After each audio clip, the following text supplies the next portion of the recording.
Binastos ako ng pamilya ng boyfriend ko at hindi man lang niya ako pinagtanggol. Nakipag-break ako sa boyfriend ko of 2 years, si Keith. Sa isang weekend outing sa Batangas lang na nakasama ko ang pamilya niya, nasira na ang relasyon namin. At never pa akong nainsulto ng ganito sa buong buhay ko. Iba ang na-imagine ko kay Tita Gina, ang mama ni Keith, base sa mga kwento niya. In person bastos pala, walang modo. At base sa mga sinabing joke parang lumalabas na tinotolerate pa ang cheating. Matagal na kami ni Keith pero nasa Canada kasi ang mama niya kaya ngayon ko lang nakilala. Kahit minsan nakakapag-hello naman ako sa video chat. Though siguro 3 times lang yon. Literal na hello lang dahil ayaw niyang makipag-usap kay Keith kapag may tao. Naiilang daw, sabi ni Keith. Hindi pala welcoming si Tita Gina. Ni hindi niya ako pinapansin nung ikinuwento ko ang tungkol sa location na nakuha ko para sa balak naming itayong negosyo ng anak niya. At nung sinabi kong welcome siyang bumisita, parang wala siyang narinig. Hanggang ngayon, hindi ko pa rin alam kung ano ang nakaka-offend sa pag-imbita ko sa kanya at pag-share ko sa kanila ng mga plano namin ni Keith. All weekend excluded ako sa mga inside jokes ng pamilya. Tapos ang daming kwento ni Keith tungkol sa mga ex-girlfriends niya. Lalo na yung tungkol sa ex niyang nasasama pa rin niya sa motel kahit may bago na siyang girlfriend bago ako. Sobrang na-turn off ako sa mga sinabi niya. Para siyang nag-ibang anyo. Sino ba kako tong boyfriend ko at business partner ko na to? Parang nag-transform at hindi ko na makilala. At nung napansin ni Tita Gina na naiilang na ako, ang sabi ba naman sa akin, ang isang mabuting babae, sinusuportahan ang lalaking mahal niya. Dapat alam mo na hindi ka dapat maapektuhan sa mga nagiging babae niya dahil ikaw naman ang totoong partner. Hindi ka dapat bumaba sa level nila.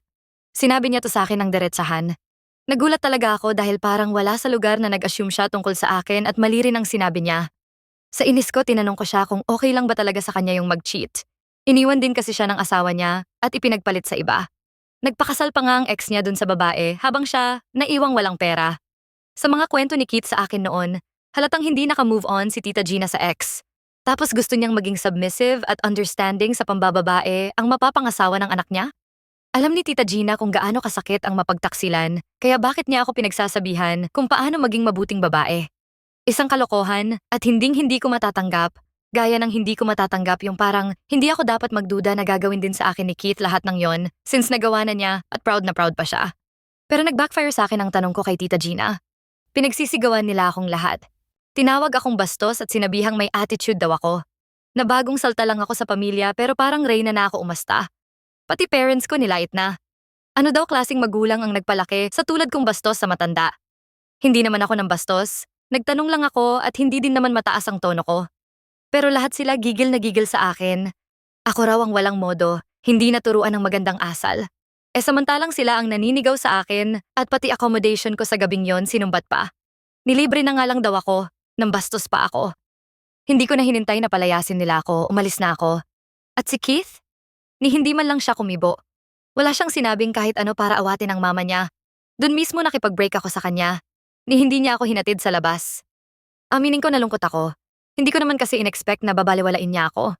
Ang dami kong natanggap na texts at chat mula sa pamilya niya. Ngayon, nagpapa-victim na silang lahat. Tumuloy ako sa apartment ni Keith. Umiyak lang ako sandali at kinuha ko na ang mga gamit ko. Nitong nakaraang ilang araw, naging busy ako sa pagka-cancel ng business namin. Binura ko ang website at sinara ko yung bank account para sana doon. Nag-notify ako sa lahat ng potential clients namin na hindi na matutuloy ang business. Inasikaso ko na lang ang clients ng existing company ko na balak ko sanang dalhin sa itinatayo naming startup ni Keith. Nagagalit ako sa sarili ko dahil sobra-sobra ang tulong na ibinigay ko sa kanya para matupad ang pangarap niyang magkaroon ng sariling business. Pangarap lang ang ambag niya at ako ang sumagot sa lahat ng investments at gastusin pero ni hindi niya ako nirespeto. At ang magaling na lalaki tumawag lang sa akin para magreklamo dahil kinancel ko yung business. Affected daw ang buong pamilya niya, na proud pa naman daw dahil malapit na siyang maging successful. Lalo akong nagalit sa kanya. Nandire. Binlock ko din sa Facebook ang buong pamilya niya pagkatapos gumawa ng cryptic post ng mama niya at tinag ako. So basically ako ang masama dahil sinira ko pangarap ng anak niya. Sinayang ko lang ang oras ko sa lalaking hindi karapat-dapat. Tanggap ko na ang lahat at wala na ring babalikan sa akin si Keith. Pero minsan napapatanong pa rin ako kung naging bastos ba talaga ako. Kasalanan ko ba talaga na ganun ang naging reaksyon nila sa akin?